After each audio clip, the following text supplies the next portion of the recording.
Bom dia a todos e a todos. É um prazer estar com vocês aqui mais uma vez nos debates do Observatório da Inovação e Competitividade no Instituto de Estudos Avançados da Universidade de São Paulo. Queria agradecer, antes de mais nada, ao professor Fábio Gandu, cientista-chefe da IBM aqui no Brasil, que muito gentilmente atravessou uma parte de São Paulo em meio à chuva forte para vir trazer as suas palavras aqui e abrir um bom debate, como sempre, em nossa universidade.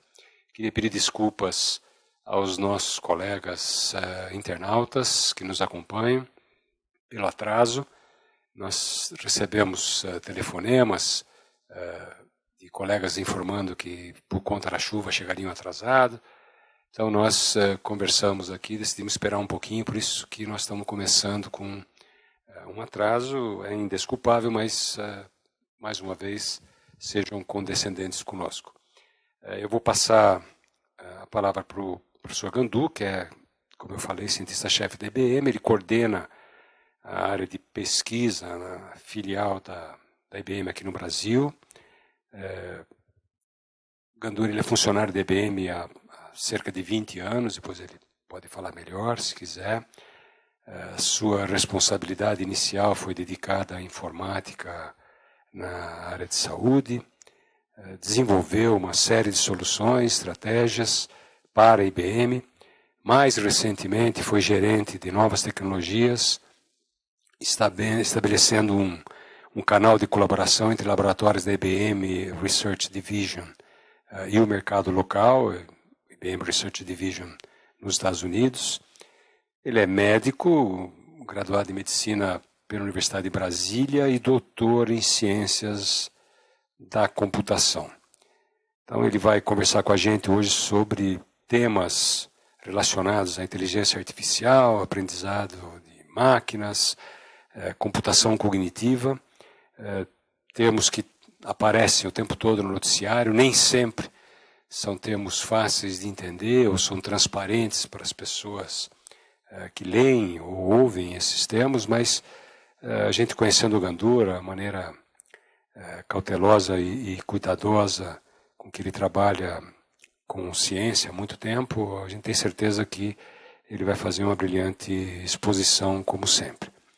Então, o tema do trabalho dele é novas formas de produzir conhecimento. Existem mesmo?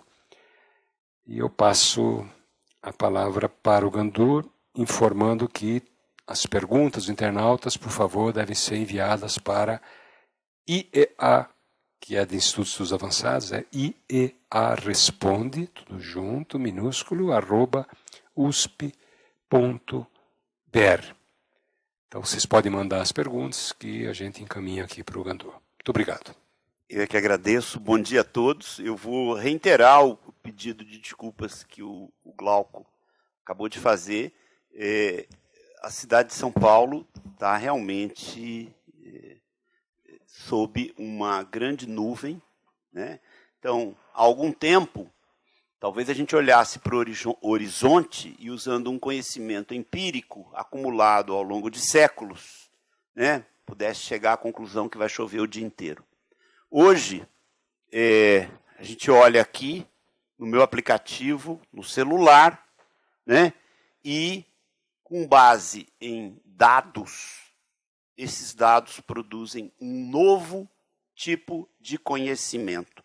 Eu olho aqui e digo a mesma coisa que a minha avó dizia, né? São Paulo está embaixo de uma grande nuvem. Então, hoje é provável que vá chover o dia inteiro. Então, essa é uma conclusão tanto quanto simplista, tá? De um conhecimento que não existia no passado. É uma nova forma de se produzir conhecimento. É uma nova forma de se produzir conhecimento? É uma grande questão, tá? Que começou a ser desenvolvida nesse título que está aí, Conhecimento, Cognição e o Futuro do Saber, mas que hoje vai ser abordada num outro contexto, nesse título, que foi o título que o Instituto de Estudos Avançados anunciou, conforme a minha sugestão, Novas formas de produzir conhecimento. Elas existem mesmo? Então, é um título que tem uma indagação e eu vou fazer uma pergunta em cima da pergunta. Quem é que vai responder essa pergunta? Na realidade, nós é que vamos ter que responder essa pergunta. E eu já adianto que essa pergunta não tem uma resposta única. Essa pergunta, ela não é discreta na sua resposta. Ela é contínua. É uma variável contínua. Existem novas formas de se produzir conhecimento? Às vezes sim, às vezes não, às vezes mais ou menos. Eu espero que a gente chegue ao final dessa nossa conversa. Vamos nos beneficiar do fato da chuva ter espantado um pouco as pessoas. Nós somos aqui em menos gente, né? E a gente, então, chega ao final dessa conversa estabelecendo os limites de validade dessa variável contínua. Tá? Até onde a gente pode considerar que existem novas formas de se produzir conhecimento e até onde a gente passa a suspeitar de novas formas de se produzir conhecimento, ainda que elas sejam anunciadas. A última vez que eu estive aqui nessa sala, ela estava bem mais lotada, lembra, Glauco? E foi quando eu recebi o honroso convite do Glauco para estar aqui hoje. Tá ok? Então, para mim é uma honra e um prazer estar no Instituto de Estudos Avançados da USP, trazendo esse conteúdo. E eu, naquela ocasião, eu aprendi um bando de coisas. Tá? Eu aprendi que eu deveria, ao atender o convite que me foi feito, mudar um pouquinho a estratégia de aproveitamento do tempo. Tá? Eu vou fazer uma apresentação, que vai durar aí de 20 a 30 minutos. Depois, eu quero construir com vocês um modelo tangível. Deixa eu até pegar o material que eu coloquei aqui na minha mochila e cheguei tão atrasado que eu esqueci de pegar esse material aqui.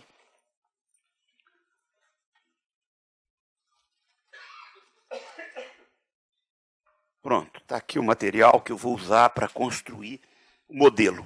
Tá? Modelo físico. Nós vamos montar ele aqui, com a ajuda de vocês. Tá? E a construção desse modelo físico vai tangibilizar os conceitos que vocês vão ouvir durante a apresentação. Tangibilizar de forma positiva ou de forma negativa. Tá? Quero deixar tangível aqui os conceitos teóricos, tá? Que eu vou colocar, eu quero deixar materializá-los no mundo das coisas reais.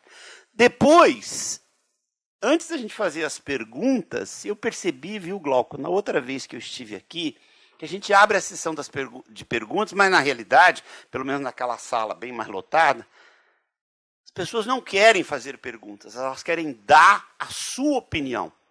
E eu não vou perder a chance de ouvir a opinião de vocês. Então, eu falei, vou colocar um bloco ali de discussão, oportunidade para ouvir as opiniões dos participantes. Tá certo? E aí, por último, tem uma sessão de perguntas e respostas, ouvindas daqui, ouvindas da nossa audiência na internet. Posso fazer assim, Glauco? Eu acho que é uma maneira boa da gente aproveitar esse tempo. Bom, então, caminhando nesse modelo, eu tive uma enorme dificuldade de, ao me preparar para vir no campus da Universidade de São Paulo, concluir que eu não iria conseguir encontrar definições que tivessem, que fossem aderentes a um formalismo acadêmico para termos tipo dado, informação, conhecimento, saber, inteligência e cognição. Olha que buraco a gente tem no campo do conhecimento, considerando a sua vertente acadêmica, cristalina. Na academia, as definições são cristalinas, elas são claras, elas são passíveis de serem reinterpretadas, mas em cada momento do tempo, elas são definitivas. E eu fiquei perdido, eu não encontrava nada que pudesse ser considerado definitivo ao buscar definições, tá, relacionadas com esses termos. Tá ok? Então, o que eu fiz? Eu tenho que beber em alguma fonte. Tá? Eu fui beber na fonte da Wikipedia. Tá certo? Eu fui lá, certo ou errado, eu falei, e outra coisa, eu não posso pegar uma definição de uma fonte e outra de outra fonte, porque eu vou acabar comparando laranja com banana. Não dá. Então, eu vou manter a fonte e vou ver se eu consigo extrair dessa fonte algo que me permita, depois, fazer uma ressalva. Mas, pelo menos, eu trabalho em cima dessa definição. Olha que coisa curiosa. A Wikipedia, ela fala que o dado na tecnologia da informação é a representação física de um evento no tempo e espaço que não agrega fundamento para quem o sente ou recebe. O dado não agrega fundamento para quem o sente ou recebe. Portanto, dado é nada. E o Big Data é um monte de nada. Tá? Coisa que eu já suspeitava há algum tempo. Né? Eu vivo dizendo, não existe Big Data. O que existe é data. Quando a gente interpreta o data, a gente transforma o dado em informação. E quando a gente interpreta um bando de dados, a gente pode extrair daí muita informação. Bom, eu tenho essas definições, em algum momento elas são teleológicas. O que é uma definição teleológica? É uma definição que usa um contexto, um termo, uma palavra contida na própria definição. Por exemplo, conhecimento é o ato ou efeito de conhecer. E daí? Tá? Aí eu fui atrás do que era conhecer. Perceber e incorporar a memória. Ficar sabendo. Tá? Ao usar a mesma raiz do saber, o conhecer me jogou para a definição de baixo. Bom, o que eu fiz aqui? Eu fiz algumas conexões, tá? Do que eu encontrei de mais importante nessas definições buscadas na Wikipedia. O dado não agrega fundamento. Eu confesso que eu mexo com dados há um bocado de tempo, mas nunca tinha percebido essa verdade tão evidente. Tá? Inclusive, tem uma coisa, nessa mesma definição da Wikipedia, tem um conceito ali também interessante, de que o alfabeto é nada mais do que um conjunto de dados. Tá certo? Então, A é um dado, B é outro dado, C é outro dado. Dependendo do contexto em que esses dados são colocados, eles têm um ou outro significado. Tá? Informação é o resultado da manipulação e organização de dados. Essa é uma definição que a gente já tem mais claro, né, na área de TI. Né? Informação é o dado colocado numa forma organizada e útil, através de uma tabela, através de um gráfico, qualquer coisa desse tipo. O conhecimento acabou se baseando em algo teleológico, é o ato, o efeito de conhecer, e ao conhecer, a gente começa por a primeira pedra que sustenta o saber. Tá? E aí, olha, que o saber remete de novo lá ao conhecer. Tá certo? Bom, aí vem uma definição que é complexa em si. O que é inteligência? A Wikipedia diz que é a capacidade de alguém ou algo para a lógica, abstração, memorização, compreensão, autoconhecimento, comunicação, aprendizado, controle emocional, planejamento e resolução de problemas. Né? E as pessoas ainda se atrevem a dizer que existe uma inteligência artificial. Tá? Eu tenho uma reserva enorme com o uso dessa expressão inteligência artificial, mas a mídia, os jornalistas são apaixonados por esse termo. Então, eles vivem colocando essa expressão inteligência artificial nas manchetes em letras garrafais. Tá? Mais para frente, a gente vai voltar a mexer com esse conceito. Já a cognição é o ato ou processo de aquisição do conhecimento. E aí, esquece a inteligência. Mas cognição, como ato ou processo de aquisição do conhecimento, se transforma em alguma coisa mais factível, tá? Sob o ponto de vista de sua produção de maneira automática. é possível adquirir conhecimento de maneira automática? É possível se construir uma cognição automática? É essa a resposta, é esse o desafio do que a gente chama hoje de computação cognitiva, e é esse o desafio que fundamenta a pergunta, título da apresentação. É possível produzir conhecimento de forma automática? Vamos ver se a gente consegue responder essa pergunta. Bom, eu tentei aqui fazer uma conexão entre essas definições e vi que, de fato, eu teria que me expor a uma extrema honestidade técnica e científica e gerar essa ressalva. Tá? Essa ressalva diz o seguinte, que a apresentação está baseada em termos de definições que foram formulados ou selecionados por mim a partir da minha própria experiência empírica, na medida que esses termos e definições não possuem necessariamente uma fundação técnica de caráter acadêmico universalmente aceita. Pode ser que alguém veja essas definições que eu trouxe da Wikipedia e diga, eu não concordo com isso. Eu estou aberto a essa discordância. Principalmente essa pessoa que não concorda me trouxer algo melhor do que está aqui. Tá bem? E a adoção de caráter empírico, ela é exatamente uma consequência da inexistência das definições universalmente aceitas. Glauco, vocês me deram trabalho, viu? Porque eu fui atrás de livros de psicologia, fui atrás de definições da neurologia, e é muito curioso porque a gente não encontra essas definições de forma universalmente aceita. Bom, então, a segunda parte da ressalva diz que, na medida em que esses termos e definições forem definidos em futuras pesquisas, eu vou sistematicamente incorporar nesse conteúdo. Tá? Mas que, por enquanto, eu tenho que trabalhar com isso. Tá certo? Para não me imobilizar, né? Porque senão eu fico, não tem e eu não vou fazer nada. Então, feita a ressalva, eu estou bem mais confortável para caminhar adiante. Tá? Então, vamos lá, pessoal.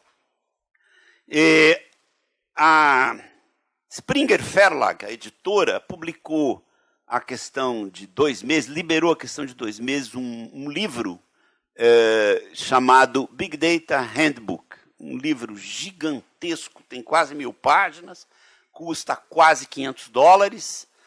Tá? Professor Ari, o senhor não vai comprar esse livro. Tá certo? Mas a Universidade de São Paulo pode sim comprar esse livro. Tá? É um handbook, né? As bibliotecas deverão ter esse livro. Não é um livro de leitura, é um livro de consulta.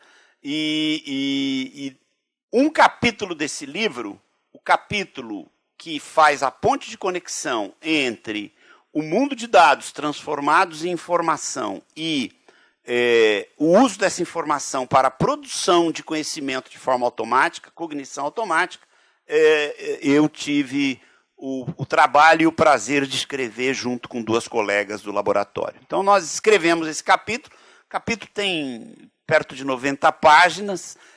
Levamos 1 ano para escrever esse capítulo, para construir essa ponte que comunica uma coisa com a outra. O capítulo tem, eu sei que esse é um parâmetro que a universidade gosta muito, e eu acho que ele faz sentido, 104 referências bibliográficas. Né? Porque quem vai ler o capítulo depois consulta as referências para encontrar uma informação mais específica de um ou de outro campo. Bom, lá desse capítulo a gente percebeu, essa ilustração que aparece aqui no slide está no livro, né? A gente percebeu que a proposta da inteligência artificial lá atrás, dos anos 80, era construir uma arquitetura de hardware e software que simulasse o cérebro humano. E essa resposta, ela foi ruim. A gente chegou aqui, no máximo, de forma parcial, ao cérebro de um camundongo. E o que a gente conseguiu realmente fazer foi simular o cérebro de um mosquito. Tá ok? Nesse modelo perseguido na estratégia dos anos 80, que tentava simular o funcionamento do cérebro humano. Esse modelo foi abandonado. Tá? Hoje, a cognição automática, a computação cognitiva, não tenta simular o cérebro humano. Mas, ao longo dessa trajetória, apesar do modelo ter sido abandonado, ele deixou um legado importante, que são esses elementos que estão aqui nos outros quadrantes. Por exemplo, redes neurais, lógica nebulosa. A lógica nebulosa existia desde muito tempo, mas ela foi resgatada até o aprendizado de máquina, que é o grande tchan do momento, tá? Configurado nesse jeito que está aqui. Tá? Tudo converge para um algoritmo que seja capaz de produzir algum tipo de ensinamento para uma máquina. Nessa hora, eu preciso fazer um alerta. São muito poucas as pessoas que sabem descrever o que é uma máquina que aprende. E é por isso que eu trouxe aqui o engenho que vai tangibilizar o aprendizado de máquina. Principalmente para o pessoal que está na internet, imagino que deve ter muito estudante nos olhando, eu quero que vocês entendam o que é uma máquina que aprende.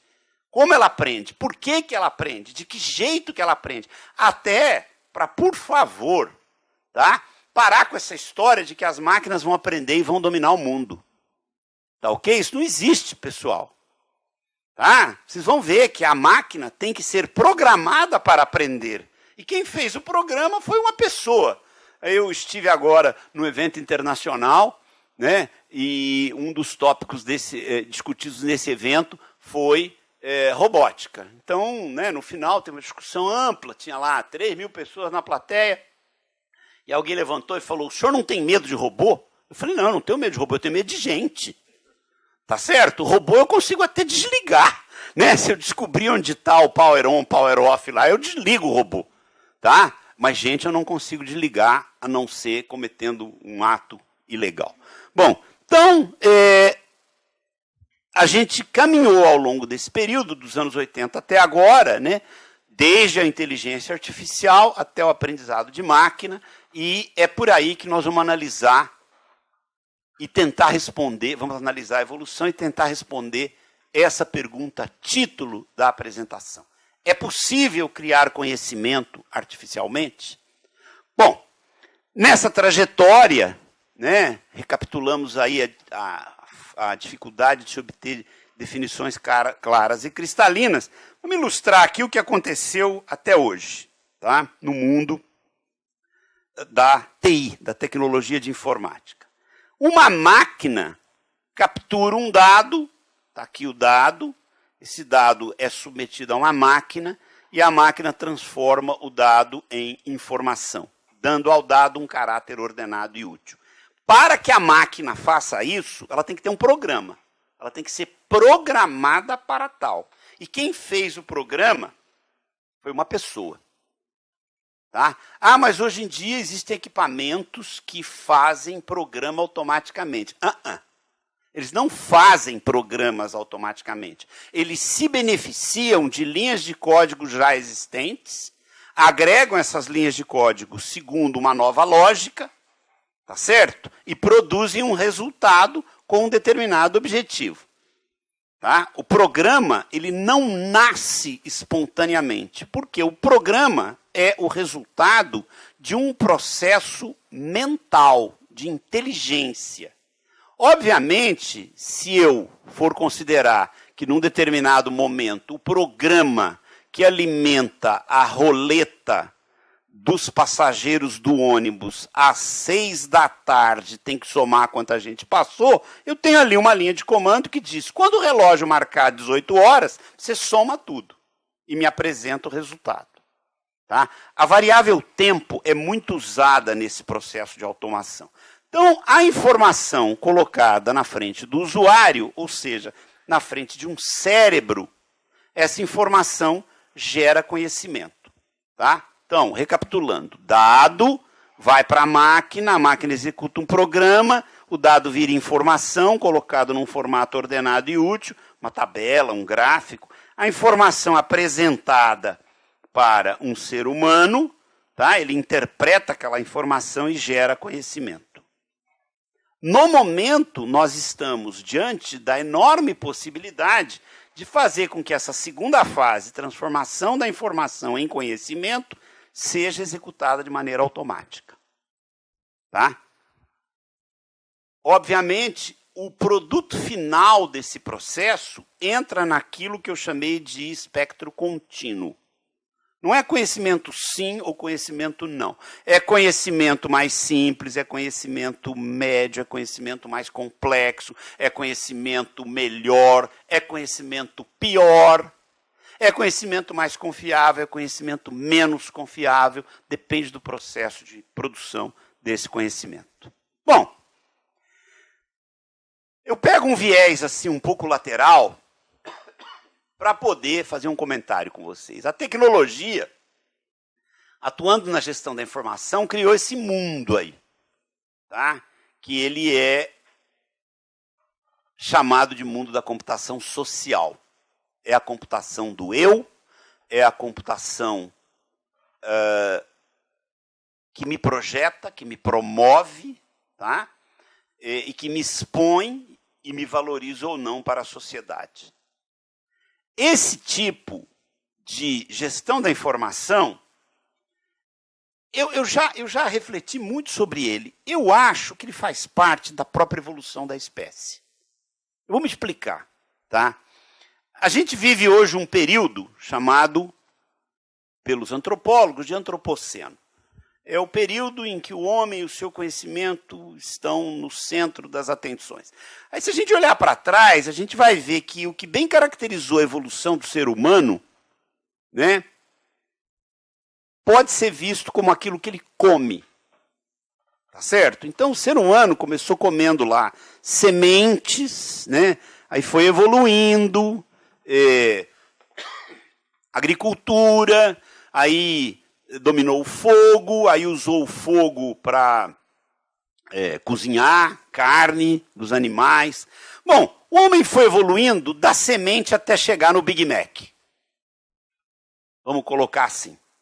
Tá certo? Hoje, eu acho que a tecnologia, aquela tecnologia que criou aquele cenário de computação social, transformou o homem de omnívoro, que come de tudo, em informívoro. Tá? O ser humano hoje se alimenta de informação. Ele é um informívoro. Tá ok?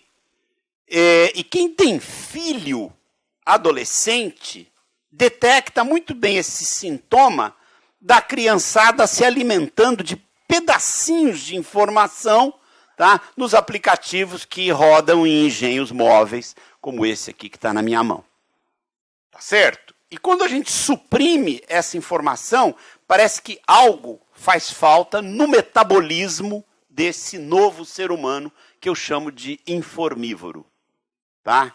Ele sente um sintoma de corte, tá? Obrigado, Glauco. Por falta de alimentação adequada, de informação. Mesmo as pessoas mais velhas, vamos lá, vamos fazer um exercício aqui muito honesto, tá? Eu estou vindo para cá, tá certo? Claro, eu usei aqui o Waze, com esse trânsito horrível aí por conta da chuva, eu atrasado, tá? Na realidade, o Waze me diz o caminho que eu devo seguir. Eu não preciso mais do Waze para seguir aquele caminho. No entanto, saber o que está acontecendo no caminho alimenta a minha ansiedade. Tá? Então, eu comecei a ver que eu ia chegar às 9h52, depois passou para 9h55, depois passou para 9h58, aí chegou 10h01, 10h02, eu liguei para a Tatiane. Tatiane, já estou aqui, mas estou perdido dentro do campus da USP. Então, o que eu fiz? Eu consumi uma informação para alimentar a minha ansiedade. Eu não precisava daquilo. Mas é assim que a gente está vivendo nessa época de informívoros que somos. Tá ok? Bom, então, recapitulando as variáveis, a ressalva de que elas foram usadas com uma seleção empírica, tá certo? O processo que a tecnologia seguiu para produzir o conhecimento usando o cérebro humano e agora a perspectiva de se produzir esse conhecimento de forma automática e estamos aí, né, com esse novo ser humano que se alimenta de informação, o informívoro. Em geral, fomos do dado para a informação e a informação produzindo conhecimento, e agora devemos ir do conhecimento para um processo automático de cognição que gere saber. Saber é uma forma mais refinada de conhecer. O saber é o conhecer testado. O saber é o conhecer depurado. É um refinamento do conhecimento que gera o saber. Por isso, meu amigo Glauco, que não tem sábio jovem. Os sábios são todos mais velhos. Por quê? Porque eles levam tempo para fazer esse refinamento, essa depuração do conhecimento. Tá ok? Tem gente que tem mais saber e menos saber, mas o título de sábio exige cabelos brancos ou a falta deles. Tá ok? Muito bem. Posto isso, vamos agora fazer uma tentativa, e esse talvez seja o pedaço final da minha preleção, para a gente entrar numa discussão aberta, uma tentativa de taxonomia da cognição automática. Isso vai virar um paper em breve. Tá? A cognição, os modelos de cognição automática incluídos nessa taxonomia vão virar uma publicação que ainda está em andamento. Então, eu quando pego um dado, eu tenho duas alternativas com esse dado. Estou indo lá em Priscaseras, lá atrás. Ou eu transformo o dado numa informação estruturada, como a TI recomendou durante quase 100 anos para que as pessoas fizessem, estruturem seus dados. Né?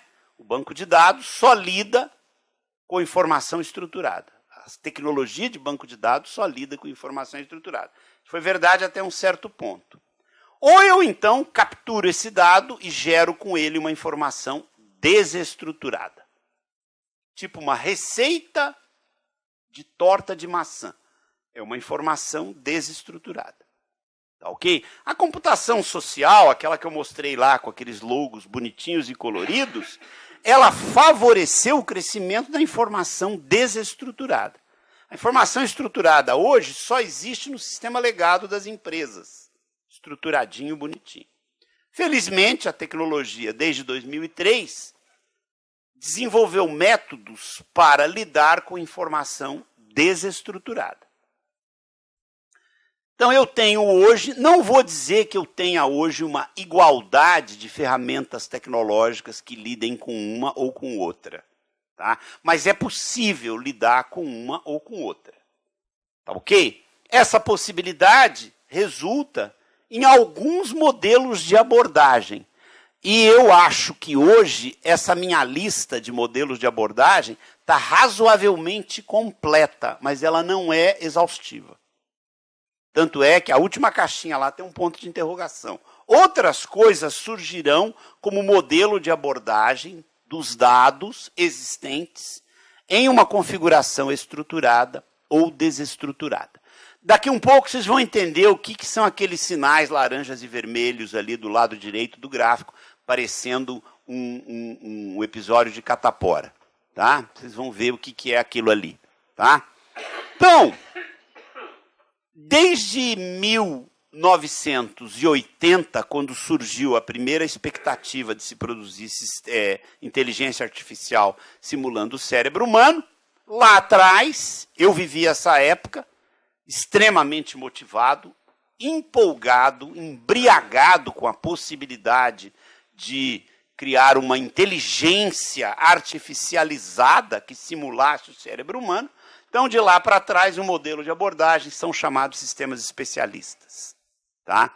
Primeiro objeto que adquiriu um estado razoavelmente funcional naquele modelo de imitar o cérebro humano foi construído pelo professor Edward Shortleaf na década de 80. Era um sistema especialista chamado MySyn, tá? MYCIN, mycin, que tinha como objetivo tratar quadros infecciosos, tá? Ele se apoiava em regras de produção, tá? E ele exauria a capacidade computacional das máquinas existentes na época, porque o mycin tinha uma programação recursiva, então isso saturava a CPU dos computadores, CPU daquela época. Então, um modelo de abordagem aos sistemas especialistas, tive a oportunidade de estudar com o professor Edward Shortleaf, que ainda está por aí, ele, por sua vez, discípulo do Feigenbaum, a pessoa que criou essa expressão praticamente, ou se não criou, popularizou inteligência artificial. Ela, de fato, foi criada um pouco antes, tá? Bom, sistemas especialistas podiam se basear numa série de métodos e técnicas, regras de produção, frames de conhecimento, representação logística de mecanismos de conclusão e assim por diante, tá? Agrupados todos nesse modelo de abordagem chamado sistema especialista. Notem que a palavra especialista tem muito a ver com aquela intenção de se imitar o funcionamento do cérebro humano, de se imitar o especialista. E daqui um pouco eu vou mostrar para vocês como funciona o cérebro de um especialista. Tá? Aliás, é surpreendente a gente entender como funciona o cérebro de um especialista. É muito mais simples do que vocês imaginam, tá? Mas requer um longo tempo, tá certo? Para depurar o conhecimento. Bom, logo em seguida surgiu os famosos algoritmos genéticos, que de fato, como estrutura matemática, já existiam. Mas do jeito que eles foram aplicados, né, criaram uma novidade. Houve o resgate da lógica nebulosa. Com a lógica nebulosa foi possível criar agentes autônomos. Tá? Os agentes autônomos foram criados de maneira genérica. Para que serve o agente? Já serve para você quiser. Você alimenta o agente e ele executa uma função. Tá? O agrupamento de agentes autônomos acabou desaguando nas chamadas redes neurais, tá, ok? Que tem alguma capacidade de aprendizado. Tá? E a partir daí, o barateamento dos meios de armazenamento permitiu acumular dados. No passado, comprar disco magnético custava caro, não era, Glauco? Custava quase tão caro quanto a CPU. Né? Comprava CPU, comprava disco e depois comprava os famosos periféricos, impressoras, monitores, etc. Então, você tem uma determinada verba para informatizar uma instituição, cuidado, não gasta tudo na CPU, porque você tem que ter dinheiro para comprar disco e para comprar os periféricos. O barateamento dos meios de armazenamento fez com que fosse possível acumular grandes quantidades de dados e esses dados, tá, permitiram, então, uma exploração com essa metodologia de Data Analytics. Eu sempre gosto de mostrar aqui um pendrive igual a esse que vocês ganham, ele tem 2 GB, né, e é brinde. 2 GB hoje a gente dá de graça, né, de brinde, para fazer uma propaganda de alguma coisa aqui. Tá certo? Eu imagino, né, quanto custaria 2 GB quando eu cheguei perto do primeiro computador da minha vida, na década de 70, um mainframe, tá certo? Um IBM 1130, tá, que tinha 8K de memória. Tá ok? Então, essas coisas realmente mudaram bastante. Bom, a exploração dos dados nesses modelos de Data Analytics permitiu que a gente, então, começasse a ensinar as máquinas a aprender. Daqui um pouco nós vamos ensinar uma máquina a aprender aqui, um minutinho, tá? E, em paralelo, o grande desafio, processamento de linguagem natural. Entender a linguagem, que isso não se discute, a forma mais simples, ainda que muito complexa, e mais popular de captura do conhecimento, armazenamento desse conhecimento e distribuição desse conhecimento. Tudo bem, a biblioteca física vai desaparecer, mas não tem jeito. Tá? Na biblioteca virtual, eu tenho o conhecimento capturado, organizado e pronto para ser distribuído na forma da linguagem. Tá? Eu estou estudando bastante como que a gente faz para melhorar aí esse processamento da linguagem, fugindo um pouco dos métodos tradicionais, né, métodos assim mais mundanos, equivalência de tabela de símbolos e coisa nesse estilo. Quem sabe a gente consegue produzir alguma coisa aí. Então esse é um problema que ainda não está totalmente resolvido, assim como consequência direta da análise dos dados, produziu aprendizado de máquina, incrementou um pouco o processamento de linguagem natural e criou geradores de hipótese. Tá? Cuidado com geradores de hipótese, viu, pessoal? Principalmente vocês mais jovens que estão aí na internet. Eu vou dar aquele exemplo clássico. Tá? Nem tudo que tem uma correlação, tá, tem uma relação de causalidade. Existem correlações que não têm causalidade, conectando essas relações. Vou dar um exemplo. Você pega lá os dados acumulados na venda de uma loja que vende sapatos. Tá? Então vamos conectar essa série histórica de venda de sapatos nos últimos 5 anos a uma variável independente que costuma ser o tempo. Aí eu vou parametrizar um pouco o tempo, vou relacionar o tempo com estações do ano, vou relacionar o tempo com fases da lua, dias da semana, um bando de coisa. Tá? Submeto essa massa de dados contra a variável independente, que é o tempo, a um gerador de hipótese. O que ele encontra? Ele encontra uma correlação. Tá certo? E nessa correlação aparece o seguinte: quando é lua cheia, vende mais sapato amarelo. Tá certo?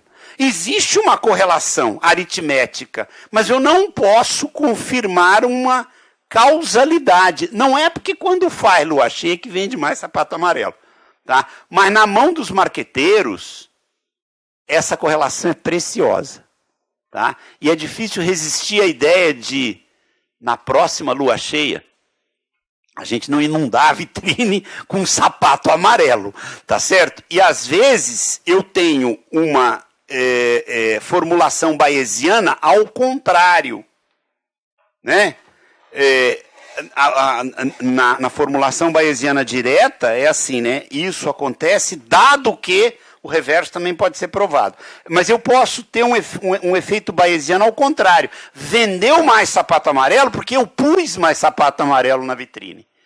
Tá? Então, cuidado com o uso desses geradores de hipótese.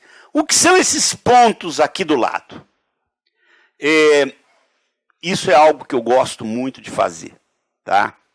De forma bem empírica, validado por alguns colegas, que eu peço a opinião deles no laboratório, eu tenho aqui, para cada um desses métodos, tá, a capacidade de produzir cognição automática e a percepção do usuário.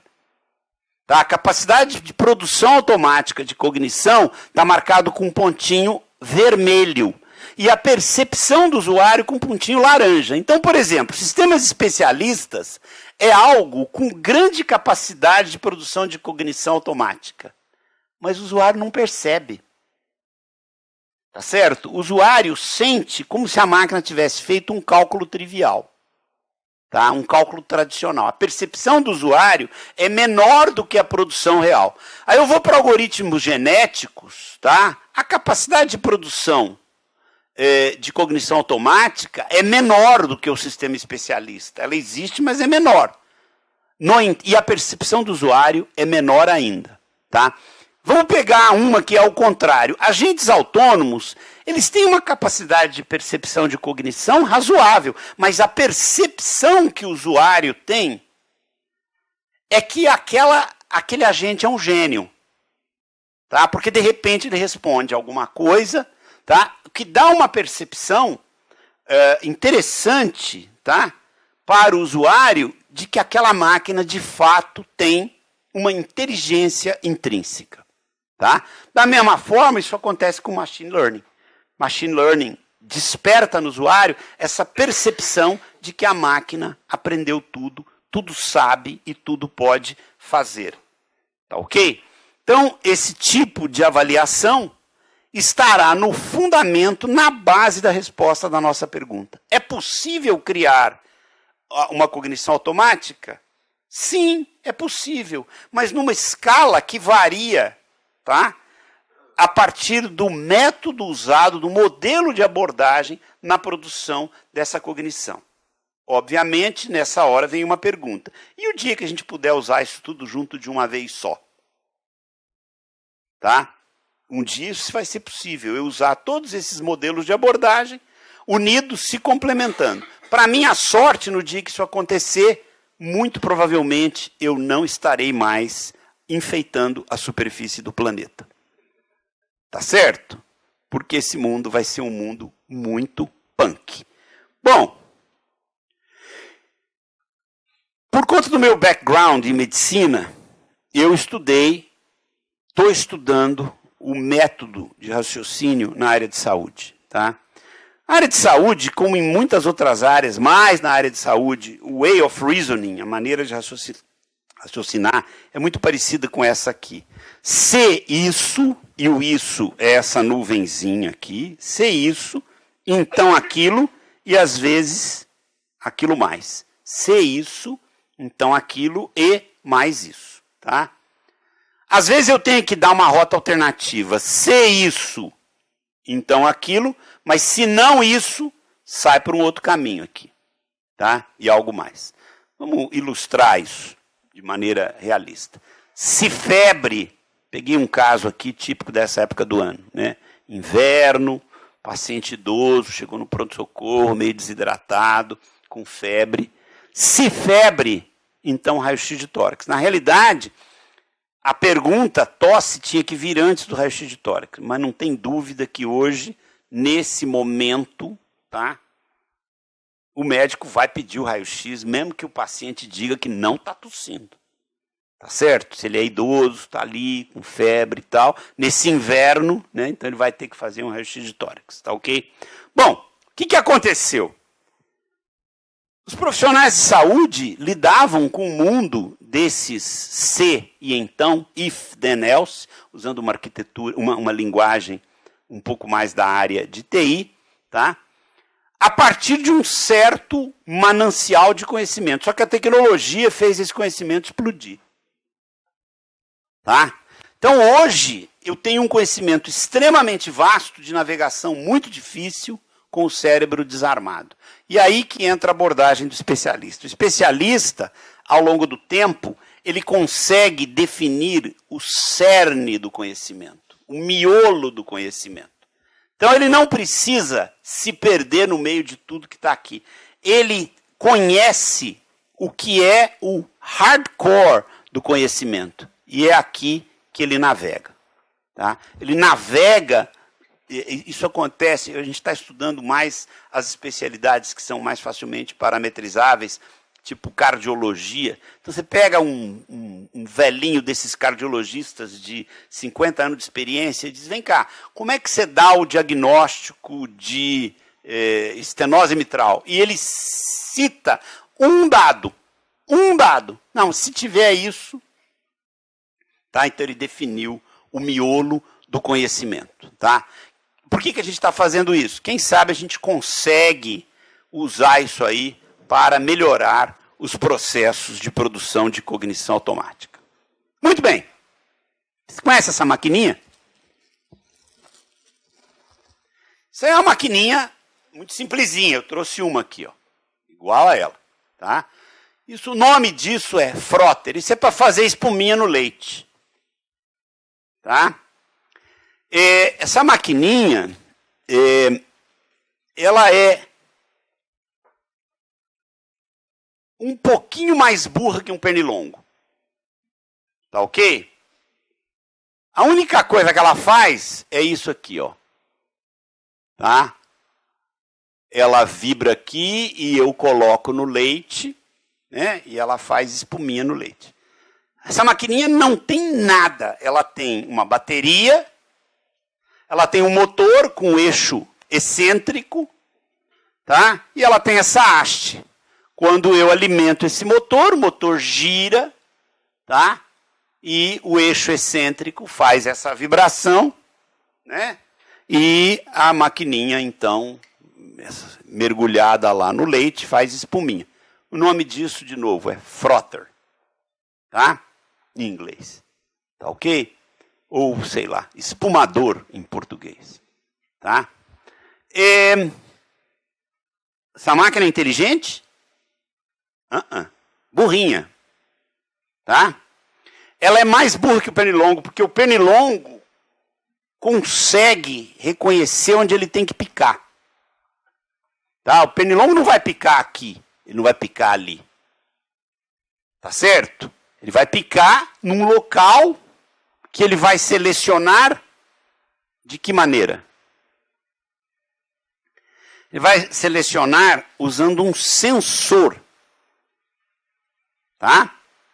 Um sensor de calor e de presença de CO2. O pernilongo vem no seu zumbi no teu ouvido, porque o teu ouvido está perto do nariz, por onde sai CO2. O pernilongo tem um sensor de CO2 e de calor. Então ele sente o CO2, tá? E vai naquela direção. E ali ele encontra uma área de calor e ele sabe que na área de calor ele pode picar, tá? Porque deve ter sangue por baixo. Tá ok? O pernilongo quer sangue. E aqui a minha maquininha burrinha, ela não consegue saber nem a hora que eu coloco ela no leite. Consegue? Tá aqui o copo de leite, eu coloco a maquininha no leite, mas ela não percebe que ela está no leite. Então, o que eu trouxe aqui? Tá?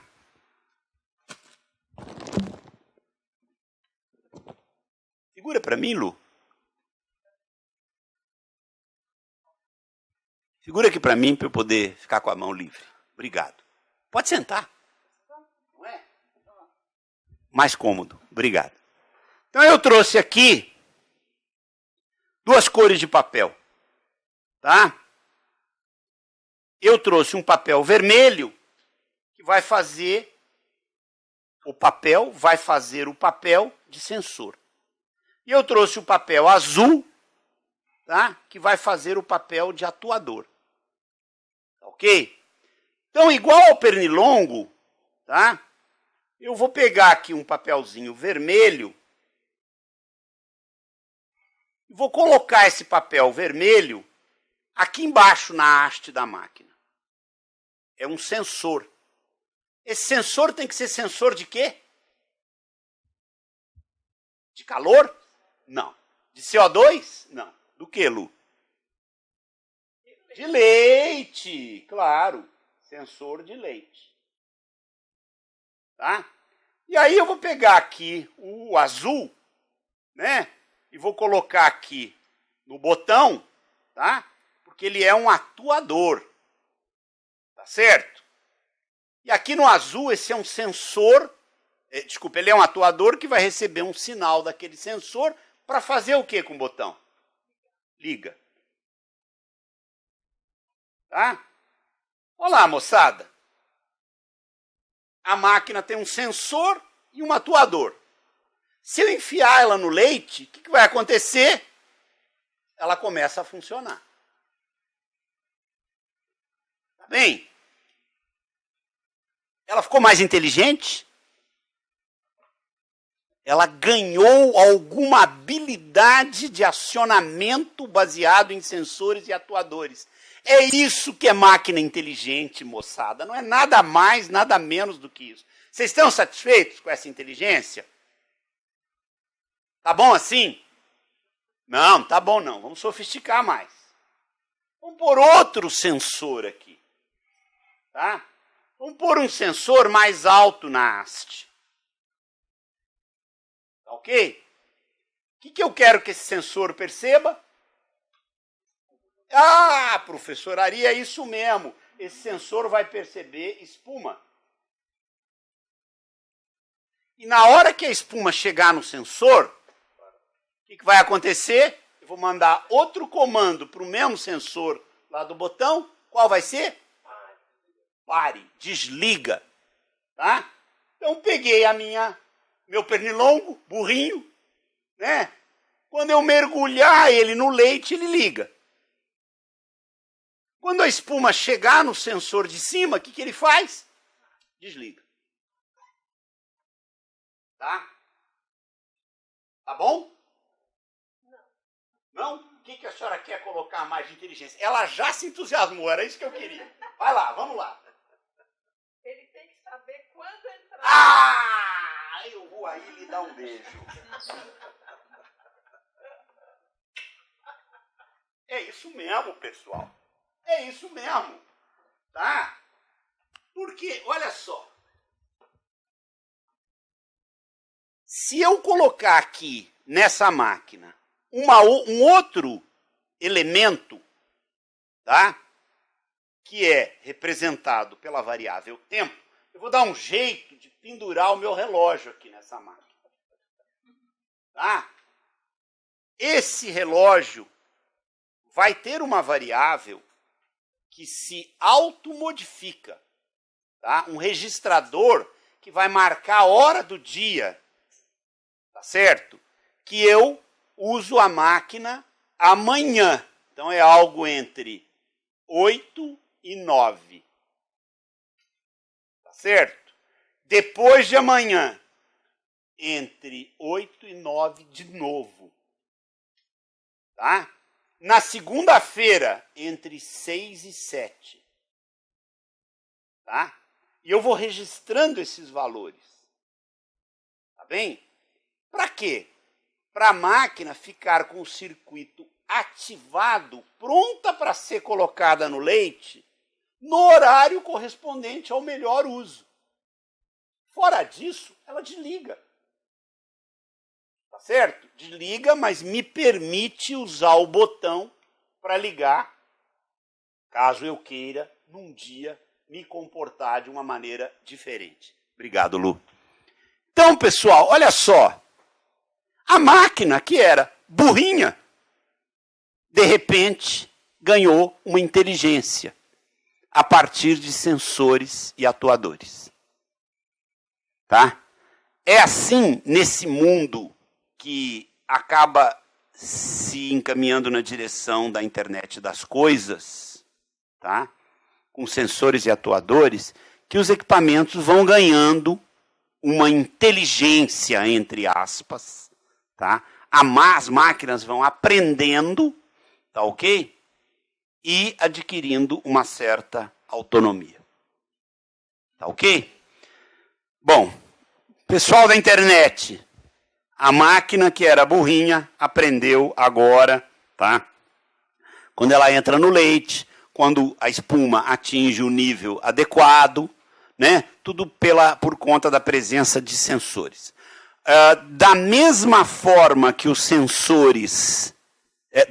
da mesma forma que o meio de armazenamento caiu muito de preço, a tecnologia fez com que o meio de armazenamento caísse muito de preço, essa mesma tecnologia barateou demais o custo de sensores e atuadores. Sensores no passado custavam caríssimo. Tá? Hoje você entra na internet, você compra aí sensor do que você quiser. Do que você quiser. De vibração, de temperatura, de pressão, de inclinação, de radioatividade. Tá certo? Daqui um pouco vão começar a fabricar sensor de aborrecimento e angústia. Tá? O dia que lançarem esses sensores eu quero comprar muitos. Tá? Mas não adianta vir só o sensor, tem que vir o atuador também. Né? Eu vou sentir uma enorme angústia e vou fazer o que com ela? Né? Talvez saber que eu estou angustiado vai só aumentar a minha angústia, tem que ter um atuador. Bom, então é com isso que a gente faz as máquinas, torna as máquinas inteligentes. E agora, Glauco, eu paro por aqui, no meu modelo, declarado no início, que eu queria ouvir a opinião de vocês e a gente abre uma discussão aí. Olha, eu fui assim, 11h32, bem caprichadinho no tempo. Por favor. Obrigado, Gandu. Eu não sei se vocês querem. Tem um pedido de um internauta para você comentar uma frase de um pesquisador que até há pouco tempo era aliás, deve estar ainda em Stanford. É o Andrew, eu não sei como é que fala o nome dele, imagino que é Guy. Você quer fazer isso depois ou pode fazer agora? Você pode jogar na tela, assim, os internautas que estão...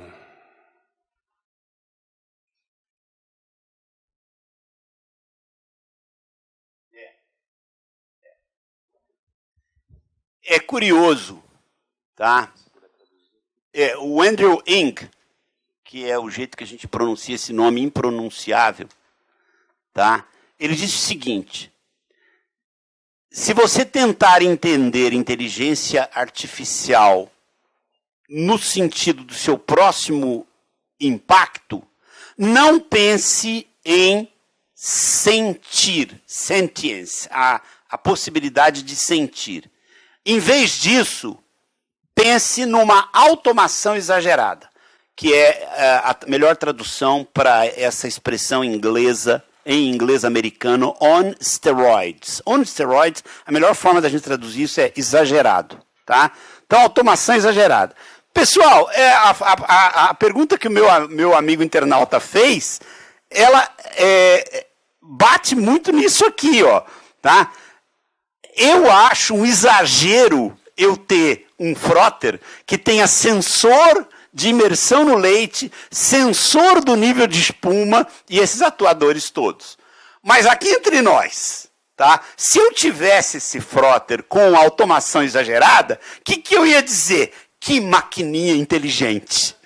Tá? É exatamente isso que o Andrew Ng fala.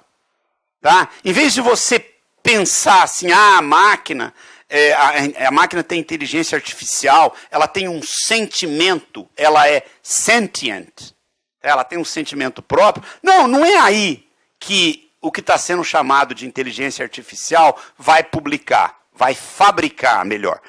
O que a inteligência, o que essa história que está sendo chamada de inteligência artificial vai fabricar é uma automação exagerada. Eu vou ter tudo mais ou menos automatizado. E eu quero agradecer a pergunta que o colega internauta fez, porque ela me permite explicar por que eu não gosto dessa história de inteligência artificial. Porque, no fundo, é uma automação exagerada, menos do que uma inteligência artificial. Até porque, quando eu volto lá para ver a definição de inteligência, tá? Ela é muito mais complexa do que uma automação que eu posso embutir no meu pernilonguinho fazedor de espuma. Está respondido? Obrigado, Gandu. Alguém quer fazer pergunta? Alguém quer colocar algumas questões? Posso fazer alguns comentários, Gandu? Por favor, mas a professora quer fazer uma pergunta. Pois não. Não, eu queria agradecer as suas colocações e evidentemente, agradecer a você transmitir uma pequena parte da sua vasta experiência na área, nas suas preocupações com a maneira com que a gente conhece, a maneira como dizem ou a maneira como as máquinas conhecem, certo? Com todas as ressalvas cabíveis. Eu queria, no entanto, que você avançasse um pouquinho mais sobre essa discussão do aprendizagem. Você pegou um exemplo simples da maquininha de mensuração de espuma, ou de fazer espuma. Porque o problema é o seguinte: se a gente olhar do ponto de vista retrospectivo, nós vamos ver que durante muito tempo, utilizando raciocínios parecidos com o que você explicitou, se dizia que os computadores jamais conseguiriam, por exemplo, ganhar uma partida de xadrez. Não estou nem falando das mais complexas, das mais simples. Depois ele ganhou. Depois disso, ele ganhou de alguns campeões. Teve umas acusações esquisitas de que o Kasparov foi enganado pela máquina e tal, mas, no fundo, hoje é um pouco trivial se dizer que os computadores podem bater os grandes campeões de xadrez, alguns pelo menos, certo? Depois disso, você teve um avanço grande, inclusive a IBM participou do trabalho de algumas máquinas que se refere ao jogo, aquele Jeopardy, certo? Que é um jogo de perguntas em que você oferece a resposta e as pessoas têm que adivinhar qual é a pergunta que leva àquela resposta. É um processo inverso daquele que geralmente se faz. É um jogo muito difícil de ser feito, da gente participar, mesmo para as pessoas, não é só para as máquinas, certo?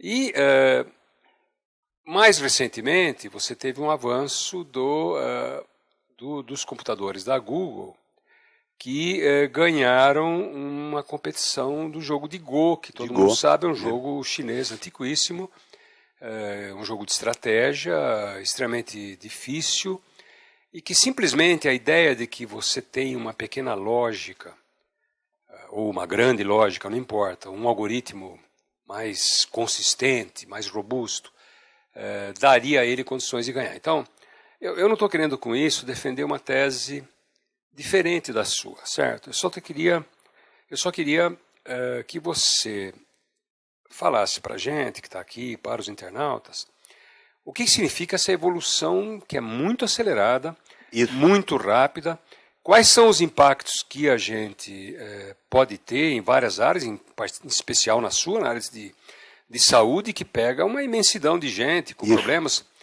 Vocês têm o Watson na IBM, um computador super avançado, que inclusive oferece serviços na área de saúde, consegue analisar uma quantidade enorme de dados, de radiografias, e oferece alternativas de diagnóstico, tem precisão maior para a leitura de algum material que os olhos humanos não conseguem enxergar. Então, veja, eu só estou querendo registrar, tem alguma coisa de diferente aí, certo? Tem muita coisa diferente. O debate se a máquina é inteligente ou não é mais especial, certo? E tem sua importância. Mas muita gente também acha que tem gente que também não é tão inteligente assim. Então fica cheio. Tá cheio, né? Então veja, você percebe, a gente está numa situação muito especial. Então eu gostaria que você falasse um pouco. Vou falar assim, Glauco. Por favor, desculpe. Não tem que se culpar nada, ao contrário. Obrigado, porque a sua colocação, ela se insere perfeitamente em algo que eu expliquei, mas talvez expliquei menos do que devia, tá? Que esse mundo, chame ele de inteligência artificial, ou chame ele de cognição automática, eu não vou tentar tomar uma atitude quixotesca aqui de lutar contra o moinho da mídia internacional, que adora chamar isso tudo de inteligência artificial. Qualquer que seja o nome, tá, que se dê a esse mundo novo, né, que você falou, tem muita coisa nova acontecendo, de fato, tá? Então, independente da nomenclatura que a gente vai adotar, o que eu quero que vocês e os colegas que nos veem pela internet percebam é que eu tenho um espectro de respostas muito amplo, tá? Desde a mais simples, que foi o modelito que eu usei aqui para automatizar o meu pernilongo, até a mais complexa, tá? Que é, por exemplo, uma decisão de alta responsabilidade, tá? No mundo das finanças, tá? Então, eu tenho esse amplo espectro de respostas, e ele não é discreto, ele é contínuo. Eu tenho respostas que vão de coisas muito simples, representadas por automação baseada em sensores e atuadores, até coisas extremamente complexas, e quanto mais perto da complexidade eu chego, mais eu dependo de algo que eu até já falei aqui mesmo e em outros ambientes, eu dependo de processamento semântico do português brasileiro. Tá? Então agora, colocado esse pano de fundo, vamos tentar situar os exemplos que você muito adequadamente citou, tá? Nesse amplo espectro. Então vamos pegar lá o Deep Blue que jogava xadrez. Tá certo? Deep Blue é a materialização de um algoritmo elegantíssimo chamado algoritmo do funil. Tá? Esse algoritmo ele é válido para um espaço de estado definido e que tenha regras de produção conhecidas. Esse algoritmo foi criado por um japonês, tá ok? E ele podia ser anunciado assim. Em um espaço de estado conhecido, que tem um problema complexo de essência combinatória, se eu conheço as regras de produção desse espaço de estado, eu consigo executar esse algoritmo de forma que eu vou eliminando possibilidades, daí o nome do funil, porque eu vou eliminando possibilidades, eliminando, até chegar naquela que atende o meu objetivo. O cara faz esse enunciado e a gente diz, como é que nós vamos provar isso? Bom, temos que encontrar um espaço de estado limitado, que tenha um problema, cuja essência seja combinatorial e cujas regras de produção sejam conhecidas. Aí alguém falou, xadrez. Claro, xadrez tem um espaço de estado limitado no tabuleiro, né? É só ali que ele acontece. Eu conheço as regras de produção, peão mexe assim, cavalo mexe assado, torre mexe desse outro jeito. Eu tenho regras funcionais muito bem definidas e a essência do problema é combinatorial. Tá?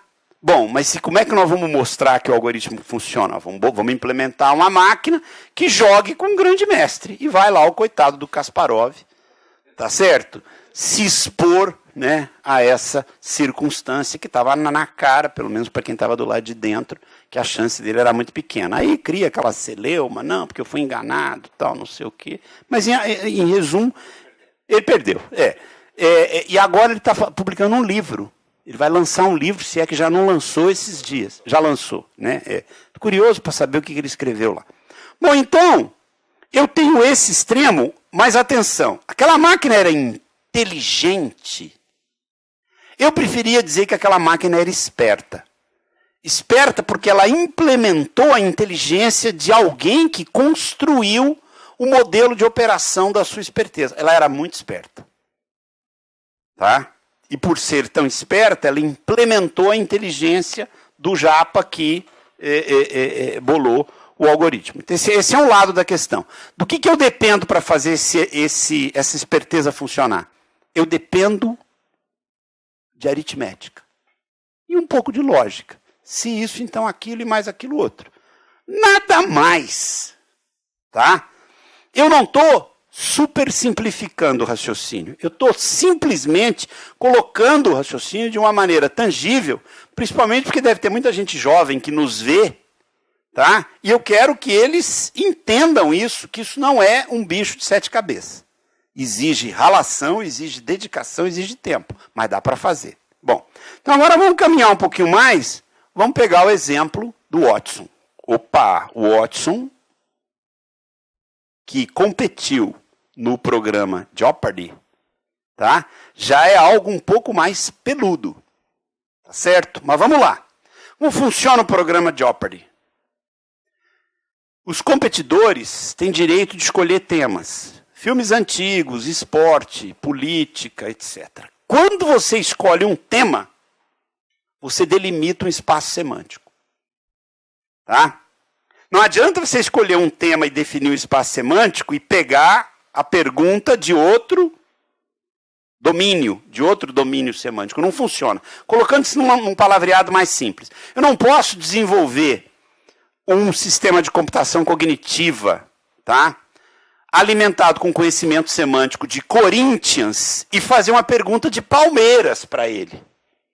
Não funciona. Eu tenho que estar contido naquele domínio semântico. Então, quando os competidores escolhem um determinado tema, o domínio semântico está delimitado.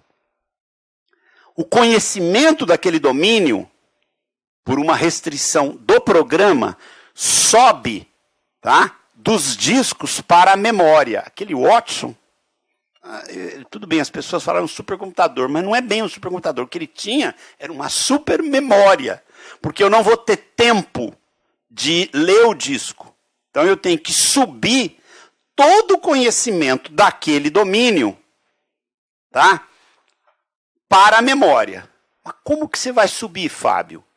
Eu tenho que conhecer o domínio com antecedência para pegar o conhecimento que eventualmente está desestruturado e estruturá-lo minimamente transformando esse conhecimento, vou usar termos um pouco mais técnicos, em corpora. Corpora é o plural de corpus. Anotada, corpora anotada, para que ela seja navegável por um engenho de processamento semântico que opera o inglês americano. Se eu instalo esse mesmo sistema na Inglaterra, ele não funciona. Porque o engenho de processamento semântico opera bem o inglês americano. Então eu subi isso para a memória. Está tudo na memória. Escolhemos filmes antigos, subiu tudo para a memória. Tá ok? Aí vem a pergunta. Processamento semântico é algo sujeito a muita ambiguidade por influências culturais, por vieses pessoais. Como que o programa Jeopardy lida com essa ambiguidade? Transforma a resposta numa pergunta. Isso é uma estratégia linguística para evitar a ambiguidade. Então eu dou uma dica, tá, para os contendores e a resposta é uma pergunta. Ao transformar a resposta numa pergunta, eu me livro, não 100%, mas me livro bastante bem da ambiguidade semântica. Vamos dar um exemplo, né? Talvez eu pudesse... Vamos pegar um exemplo aqui. A dica seria... Vou usar um exemplo político. Tá? Bem político. Tá? Assim, a dica seria... Movimento jurídico nacional que está revelando coisas impressionantes. É a dica. Qual a resposta a essa dica? O que é Lava Jato. Tá? Então, movimento jurídico nacional que está revelando coisas incríveis. Tá? Então é a dica que os contendores do programa Jeopardy recebem. Eles têm que responder com uma pergunta. E a pergunta seria, como o senhor bem colocou, o que é Lava Jato. Tá? Com isso eu evito a ambiguidade semântica. Tá ok? Bom, então vocês vejam, eu fui de algo que era meramente aritmético e lógico até o outro extremo. E entre um e outro, diga-se de passagem, foram 20 anos. Não é verdade? 20 anos se passaram entre um exemplo e o outro. Tá? Do puramente aritmético e lógico até o outro com um processamento semântico fortemente, tá, sofisticado, válido para um determinado domínio. Tá? É isso que está acontecendo. Entre um extremo e outro, eu tenho coisas mais simples. Por exemplo, orientação para a resposta de call center. Tá? Eu posso fazer uma orientação para a resposta de call center baseada em processamento de linguagem natural que se apoia numa tabela de símbolos. Tabela de símbolos é o nome que a gente dá para a implementação da língua num determinado domínio. Então, a língua num determinado domínio, vamos falar de call center de banco, tá? Eu tenho símbolos que são válidos, tá certo?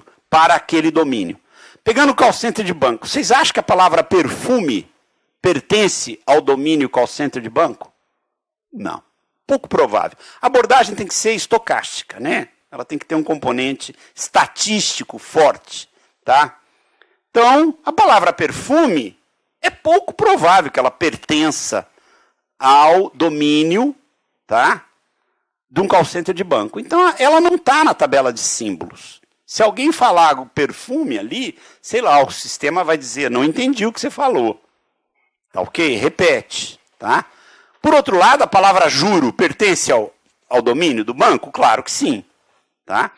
Então, coloquei um extremo puramente aritmético e lógico, coloquei outro extremo, processamento linguístico com interpretação semântica sofisticada, e aí no meio eu tenho uma série de outras nuances. O que eu acho, sabe, Glauco, importante da gente chamar a atenção da nossa audiência local e remota, é que já tem muita gente conversando com máquina sem perceber. Falar sozinho a gente já falava, né? Não é verdade? É, né? Lembra quando saiu o auricular Bluetooth, né? Se andar, o cara punha o celular no bolso, punha o auricular aqui, se andava e via alguém na rua falando sozinho. Não, ele não está falando sozinho, ele está falando com outra pessoa. Mas é que a tecnologia criou esse aspecto de, né, parece que o cara está falando sozinho. Por conta dessa metodologia, de todos esses modelos de abordagem que a gente colocou aí, hoje em dia, combinando dois deles, existe o famoso chatbot. Tá? Chat de conversa, bot de robô. Então é um robô de conversa. Tá? Então a gente já está falando com máquinas e a gente não nota. Tá ok? E aí eu fico me perguntando, e o dia que eu tiver direito a ter o meu chatbot? Meu, do Fábio Ganduro. Tá? O meu chatbot, que é uma máquina, vai conversar com outro chatbot, que é outra máquina. Tá ok? Então eu vou ter máquina falando com máquina. Tá? E onde eu fico nessa história? Tá? A resposta a essa pergunta será dada em breve pelo Instituto de Estudos Avançados da USP. Eu espero. A história da placa. Fala, professora. Bom, eu tinha pedido para falar, acho que antes, então eu gostei realmente muito da palestra e eu vou dar um exemplo pessoal. Tá, eu vou dar um exemplo pessoal meu. Eu cheguei nessa geração de hipótese em 1975. Então, em 75, eu percebi uma hipótese que eu achei que explicava tudo.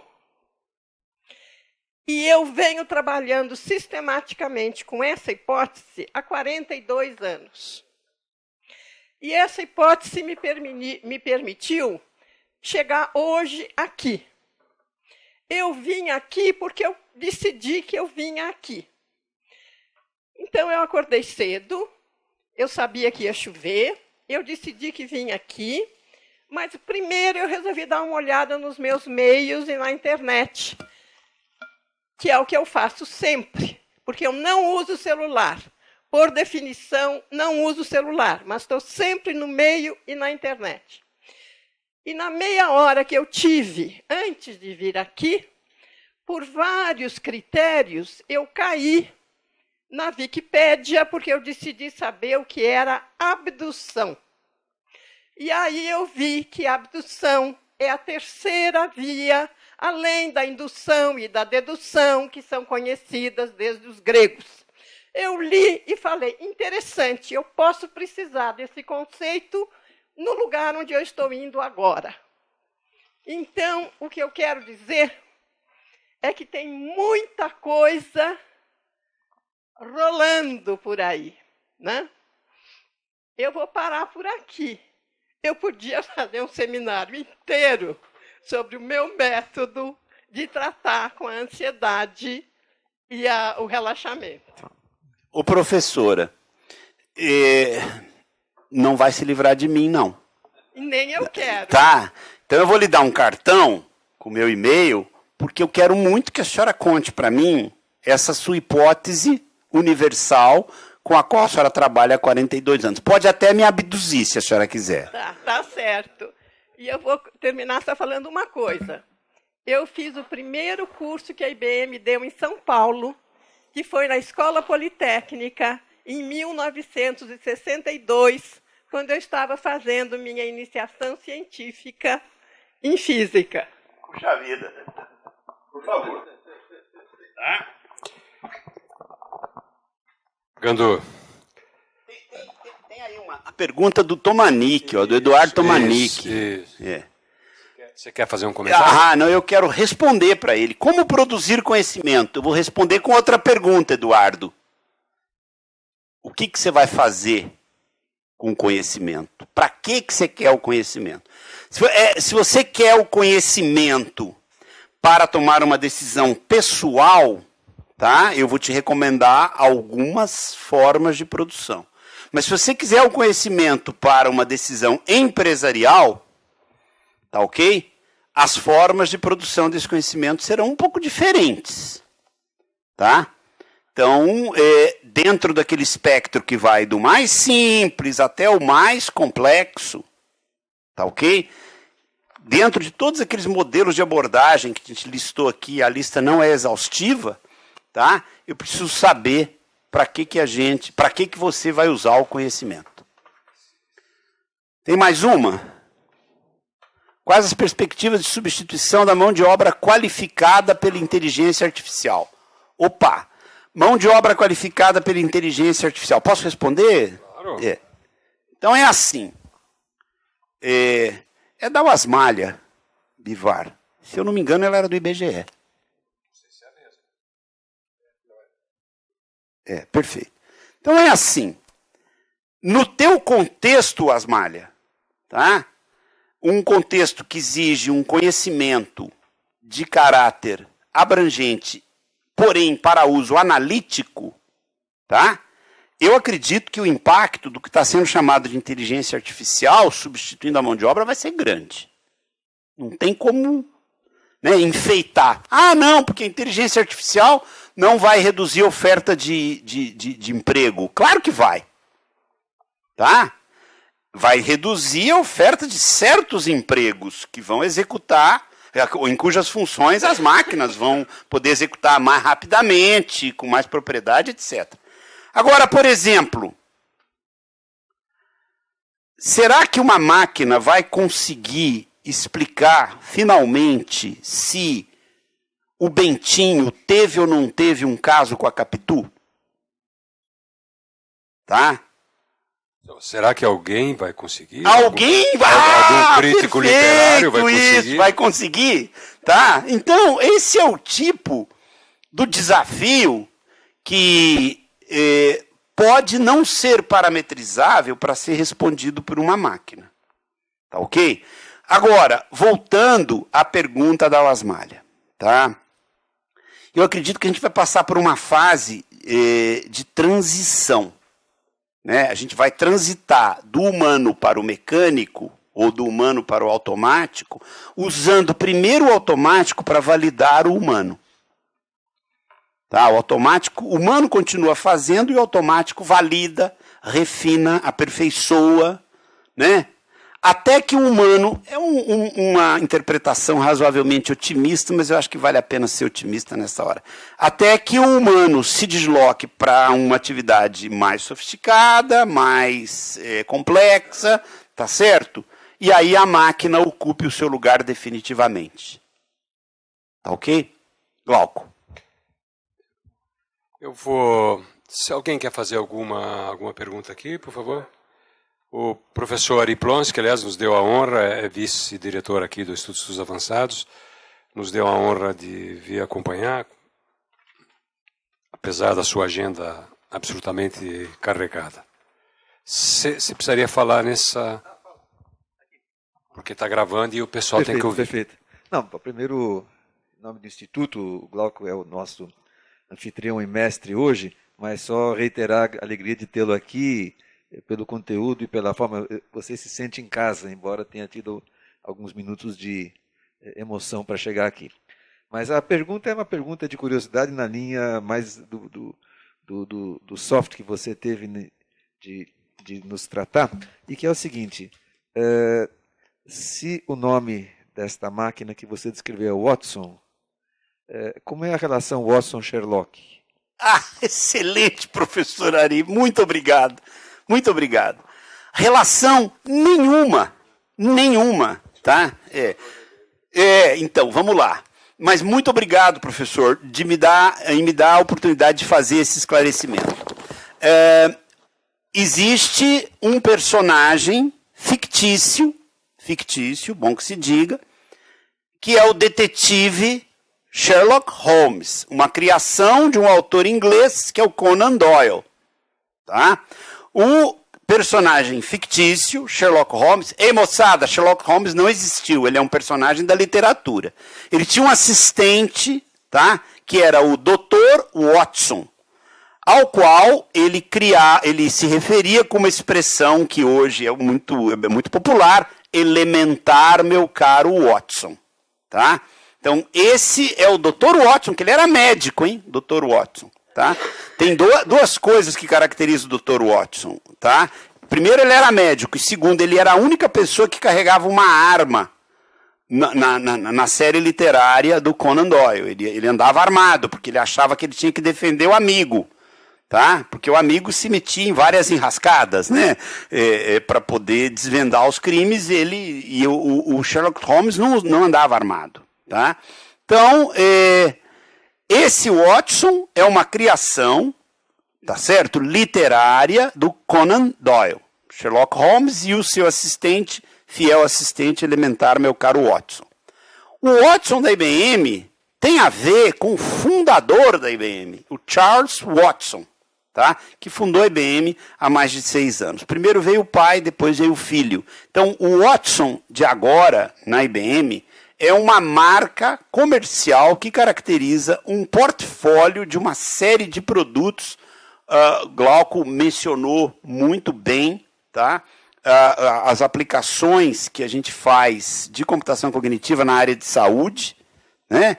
Existe dentro desse portfólio de produtos, um conjunto enorme de alternativas embaixo da submarca Watson Health, dentro da qual a estrela é o Watson for Oncology, que assessora os oncologistas no tratamento de câncer, e isso está disponível, inclusive, aqui no Brasil. Tá ok?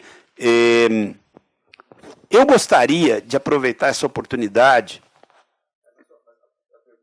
Essa. A pergunta não é a origem histórica do nome Watson, mas a pergunta é, aproveitando que o nome é Watson, qual é a relação do assistente, que é o Watson, com o mestre, vamos dizer assim, o ser, que é o Sherlock. Então, é aí que eu ia entrar agora. É aí que eu ia entrar.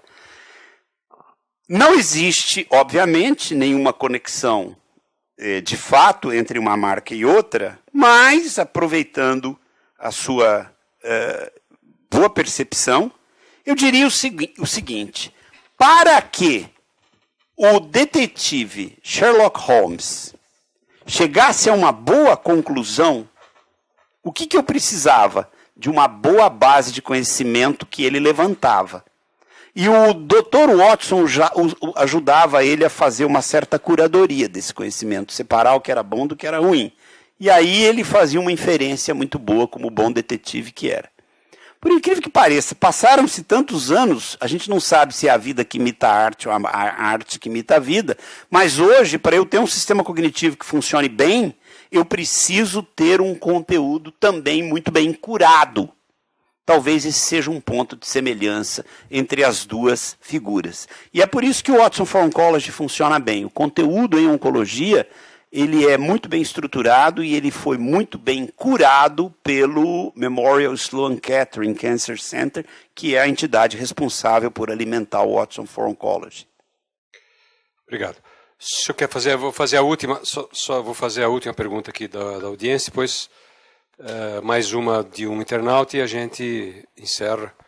Muito obrigado. Por favor. Só queria fazer uma colocação. Muito semelhantemente à nossa professora amiga que aí está, na década de 60 tive a felicidade de ter várias aulas com Moacir Pupo na IBM, histórico Moacir Pupo, e graças a essas aulas, num computador 1401, lembra dele? 8K de memória. 8K de memória. É isso mesmo. Eu fazia o faturamento de todas as fábricas do Matarazzo. Todas as barras de sabão. Olha que coisa absurda, né? Hoje qualquer equipamentozinho tem uma memória estupenda, né? Com um baita do computador que usava toda uma área maior do que essa, unidades de fita magnética, disco ramacão. Lembra do ramacão? Ramac, ramacão, né? A gente conseguia fazer tudo isso naquela época, né? Eu me criei realmente na área de TI, que na época não era TI, era CPD. Lembra CPD. disso? Uma alegria muito grande conhecer você. Muito obrigado. Já lhe conhecia, tá bom? Parabéns, foi espetacular.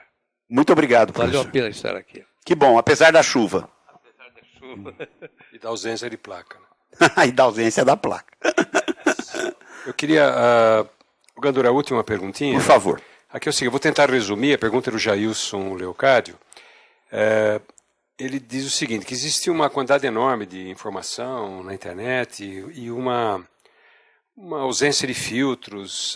Então as pessoas têm acesso a essa enxurrada de dados e nem sempre elas conseguem se localizarem disso. Então ele pergunta, as duas perguntas são assim, quais as implicações da automação da cognição do ponto de vista social? Isso. Ela vai deixar as pessoas mais burras, tá, entre aspas, certo?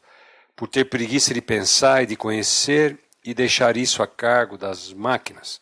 Então é a última pergunta. Eu gostaria que você... Ótimo, não podia ser melhor. Como é o nome do internauta? Chama-se Jailson Leocádio.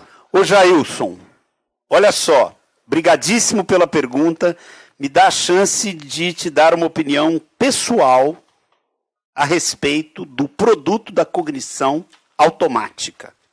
Tá? Cognição automática não seria realmente uma inteligência artificial, mas ela gera um conhecimento artificializado. Tá? Conhecimento produzido pela máquina é artificializado. Então eu vou fazer para você uma comparação que eu já fiz, eu selecionando metáforas adequadas, tá? Para ilustrar as coisas, eu diria o seguinte. No mundo hoje a gente tem madeira natural e madeira artificial. Essa parede aqui provavelmente é de alvenaria, é boa, mas deve ter uma outra aí que é o que a gente chama de drywall, que é artificializada. Tá? É uma alvenaria artificializada. A do fundo é, né, de drywall. Tá ok? Eu vou comprar uma roupa, eu tenho uma roupa de fibra natural, algodão natural, e eu tenho também uma roupa de uma fibra artificial, um nylon.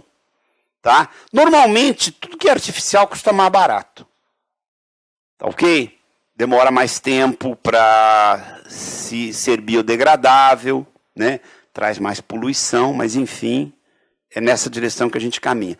Eu acredito que na área de conhecimento, nós vamos ter também conhecimento natural, tá? Produzido por pessoas, e um conhecimento artificial, produzido por máquinas. Tá certo? Muito provavelmente esse conhecimento artificializado, como a madeira artificializada e a roupa artificializada, tende a cuidar mais barato, a custar mais barato. Tá certo? Agora, será que a internet vai deixar as pessoas mais burras? Modéstia à parte, tá? Não deveria, mas eu acho que as pessoas já estão mais burras por conta da internet. Vou te explicar como. Você vai procurar alguma coisa na internet, aí você entra lá no seu engenho de busca, tá? O engenho de busca diz que tem 150 mil respostas. Você não passa da primeira tela, tá? E você deixa de, ao não passar da primeira tela, você deixa de exercer o seu senso crítico. Você não compara uma coisa com a outra. E a gente vê isso muito com estudante. Os estudantes estão fazendo pesquisas hoje usando os engenhos de busca na internet. Eles se satisfazem com a primeira, segunda, terceira, no máximo quinta resposta. E eles vão perdendo, tá, a paciência, tá, de exercitar melhor o raciocínio crítico, comparar uma coisa da outra. Corolário desse teorema que eu costumo dizer para os mais jovens que trabalham comigo. Eu digo para eles, pessoal, nem tudo que está escrito em inglês é verdade. Tá? Não é porque está escrito em inglês que é verdade. Tem muita porcaria escrita em inglês também. Então, pega o paper, lê o paper e vê se esse paper, de fato, tem consistência. Não é porque ele está escrito em inglês que ele é verdade. Agora, tá, eu faço essa crítica, mas eu também faço a autocrítica. Tá? Com a internet, as pessoas vão perder, provavelmente com o passar do tempo, o exercício de separar uma coisa da outra. Né? Vão perder a prática de exercitar a separação de uma coisa na outra. Mas quando não tinha internet, hein? Aonde que a gente buscava informação? Acho que quando não tinha internet, a gente se contentava com a ignorância. Tá? Então, se com a internet some essa habilidade crítica, Sem a internet, some o acesso ao conhecimento. Portanto, vamos fazer o possível para manter o acesso ao conhecimento, mas resgatar, cultivar a habilidade crítica. Essa é a minha opinião para essa pergunta. Queria agradecer bastante o Fábio Gandur, não queria tomar mais o tempo dele. Agradecer a presença de todos, os nossos colegas internautas, pelas perguntas e pela participação. Tem muita gente na internet. Eu queria só terminar, Gandur, fazendo, antes de você falar sua última mensagem para os colegas aqui. Eu participei de um seminário no MIT. MIT é o Instituto de Tecnologia de Massachusetts, que é um instituto super avançado e que trabalha muito as questões de inteligência artificial, e fica ali pertinho de Boston, nos Estados Unidos. E teve um momento em que um dos grandes pesquisadores do MIT, ele contou uma historinha que eu tomo a liberdade, é bem curtinha, de repetir. Ele falou assim, o cidadão tinha um robô em casa que preparava para ele tudo o que ele precisava. Era um pouco uma previsão do futuro, mais próximo, certo? 5, 10 anos.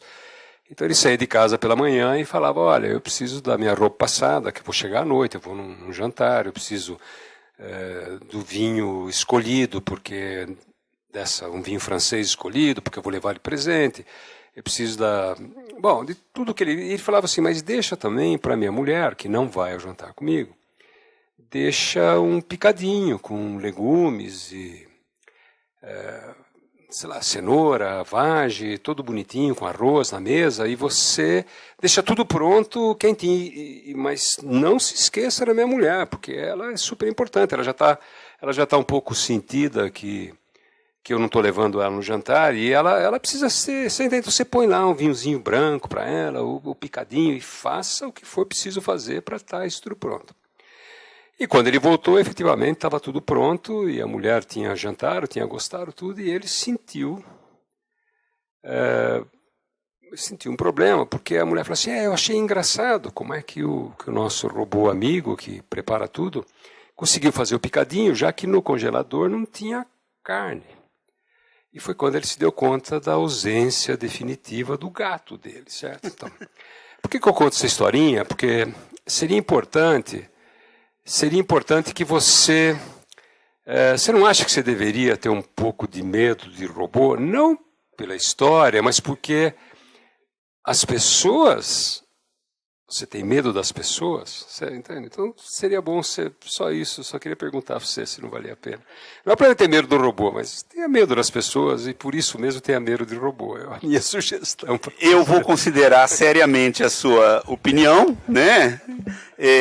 Eu não tenho gato, mas tenho cachorro, tá? Então eu acho que isso é possível. E como uma última palavra, eu gostaria de agradecer a vocês aí. Muito obrigado pela paciência de todos, tá? Obrigado a Até todos. logo, bom dia, bom final de semana. Só queria falar para vocês, desculpe, o próximo seminário vai ser o que está marcado, talvez tenha algum intermediário, mas nós vamos retomar em junho, no dia 30, com Alexandre Laffer-Frankel, que é o CEO da Vitacom, que é uma construtora grande e bastante modernizadora do sistema de habitação que começou aqui em São Paulo, mas está crescendo muito rapidamente. Alexandre Laffer-Frankel, no dia 30 de junho, uma sexta-feira, às 10 da manhã, nesse mesmo local. Se tiver alguma atividade antes, a gente comunica a vocês por e-mail. Muito obrigado a todos e a todos pela presença, pela paciência, e mais uma vez, obrigado, Gandur, e ao pessoal lá da IBM. Obrigado.